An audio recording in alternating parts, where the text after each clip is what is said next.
முடியாது. இப்போ நான் சொல்கிறேன், இந்த மாதிரி நீங்கள் பெருகுவீங்கன்னு பணம் வரும்.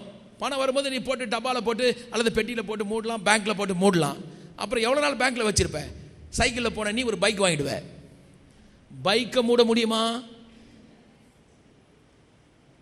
ஹலோ, கொஞ்ச நாள் அப்போ பக்கத்தில் பார்க்குறான், சைக்கிளில் போனாலும் இப்போ போகிற பைக்கில் போகிறாருன்னு.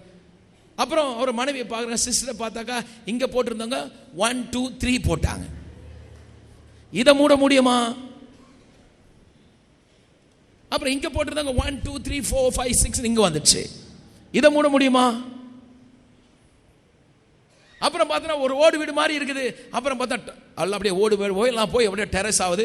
உள்ளே போனால் அது பார்த்தா அப்படியே சிமெண்ட் தெரியாது. அப்புறம் டைல்ஸ்லாம் போட்டு வேர்டெக்ஸ் டைல் போட்டவங்க இப்போ மார்பிள் போட்டிருக்காங்க. அது மூட முடியுமா? அதனால் ஆண்டவர் ஆசீர்வதிக்க ஆரம்பிச்சிட்டா நீ மூடிலாம் மறைச்சி வாழ முடியாது. கண்டிப்பாக உன் பேர் ஃபேமஸ் ஆகிடும். நீங்கள் நிச்சயமாக பெரிய ஆள் ஆகிறதுக்கு கர்த்தர் ரொம்ப விரும்புகிறாரு. அதனால் உங்கள் கையை கொண்டு போய் இன்னொருத்தக்கிட்ட நீட்ட வேணாம். உங்கள் மாமா கிட்ட, பெரியப்பா கிட்ட, சித்தப்பா கிட்ட, மாமனார் கிட்ட நீட்ட வேணாம். கர்த்தருக்கு வழியை ஒப்பு கொடுத்தா கர்த்தர் சொல்கிறா, உன்னை ஆசீர்வதிச்சு உன் மூலமாக என் பேரை பெருமைப்படுத்தும்படி உன் வாசனையை நான் அதிகப்படுத்தி உனக்கு இவ்வளோ பெரிய வளர்ச்சியை ஏன் கொடுக்குறேன்னா, நீ போய் மற்றவர்கள் காயங்களை கட்டணும், நீ போய் ஊழியம் செய்யணும், நற்கிரியைகளை செய்யணும். எல்லாம் சொல்லுங்க, நற்கிரியைகள். திரும்ப சொல்லுங்க, நல்லா சொல்லுங்க. அப்போ நற்கிரியைகள் முதல்ல எங்கே தொடங்கணும்னா, முதல்ல வீட்டில் தொடங்கணும். பகலால் சொல்லுங்க, வீட்டில் தொடங்கணும். நல்லா சொல்லுங்க. சில கணவர்கள் சொல்கிற தப்பாக எடுத்துக்காதீங்க. கடவுளை ஆசீர்வதிச்சிருக்கணும், மனைவிக்கு ஒரு புடவை கூட வாங்கி கொடுக்க மாட்டேன். எப்போ புடவை வாங்கி கொடுத்தாரு கேட்டு பாருங்க. 4 வருஷம் முன்னாடி வாங்கி கொடுத்தாரியா? நானாக தான் சீட்டு பூச்சி அப்படி இப்படி இந்த பேச்சே இருக்கக்கூடாது இனிமேல். புருஷர்கள்லாம் ஒரு ஆமேன்னு சொல்லும். மனைவிமார்கள் சந்தோஷமாக இருக்குது பாரு. புருஷன் மனைவிக்கு நல்லா கொடுத்தாக்கா மனைவி சாப்பாடு ஆக்கி நல்லா கொடுக்கும். கொடுக்கறதுல ஒரு இது இருக்குது பாருங்க. மனைவிகளுக்கு வந்து எப்பவும் வாங்குறதுக்கு அவங்க கில்லாடிங்க. நீங்கள் ஒரு புடவை கொடுத்தாலும் வாங்கிக்குவாங்க, 10 கொடுத்தாலும் வாங்கிக்குவாங்க. எதுக்கு 10லாம் கேட்க மாட்டாங்க. ஏன்னா அவங்க வாங்குறதுக்குன்னே பிறந்தவங்க, கொடுக்கறதுக்குன்னு நம்ம பிறந்திருக்கிறோம். அதனால தான் கதை சொல்றாரு, உன்னை சம்பாதிக்கிறதுக்கு பலனை நான் உனக்கு கொடுக்குறேன். ஒரு மேன்லினஸ் உனக்கு கொடுத்தது எதுக்குன்னா, ஒரு ஆம்பளை எதுக்கு வச்சிருக்கேன்னா, கதை வெண்கல கதவை உடைச்சி நீ பொக்கிஷத்தை எடுத்துகிட்டு வருவ. உன் குடும்பத்தில் நற்கிரியைகளை செய்.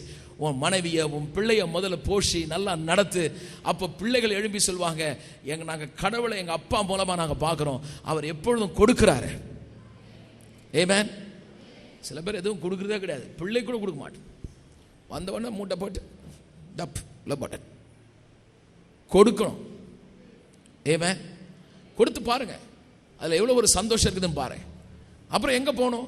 வெறும் வீட்டில் கொடுத்த உடனே பாருங்க உள்ள பெருகும். அப்புறம் எங்கே போவீங்க? மற்றவர்களுக்கு கொடுக்க நீங்கள் ஆரம்பிப்பீங்க. கிறிஸ்துவன் சொன்னாலுமே இஸ் த கிவர், கொடுக்கிறவன். பகலால் சொன்னீங்க கொடுக்கிறவர்கள். கொடுப்பீங்களா? எளியவனை, திக்கற்றவர்களை, அனாதைகளுக்கு, அருமையா நான் சொல்லுகிறேன், காயப்பட்டவர்களுக்கு, வேதனை உள்ளவர்களுக்காக கர்த்தர் சொல்லுகிறார், நீ இனிமேல் ஓடி உழைச்சி நீ அந்த வசனம் ஆமோஸ்ல எடுத்து காமிச்ச, நீ உழைக்கிறத கொஞ்சம் நிறுத்து. என்னுடைய ஆசீர்வாதம் ஏற்கனவே அந்த மலை மேல இருக்குது. எங்க? அங்கிருந்து வடிதான். அது என்ன? கல்வாரி சிலுவையிலே இயேசுவின் ரத்தத்தின் மூலமாய் இந்த உலகத்திலே ஆதாம் இழந்ததை தேவன் திரும்ப சம்பாதித்து கொடுத்தபடினாலே இந்த ஆண்டு நான் டிக்ளேர் பண்ணுகிறேன், பூரணமாய் நிரம்பி வழியும். ஏனென்றால் உங்கள் பாதை அல்ல, இது கர்த்தருடைய பாதை. நீதிமான் நடப்பான், பாதையெல்லாம் நெய்யாய் பொழியும். ஆமென்.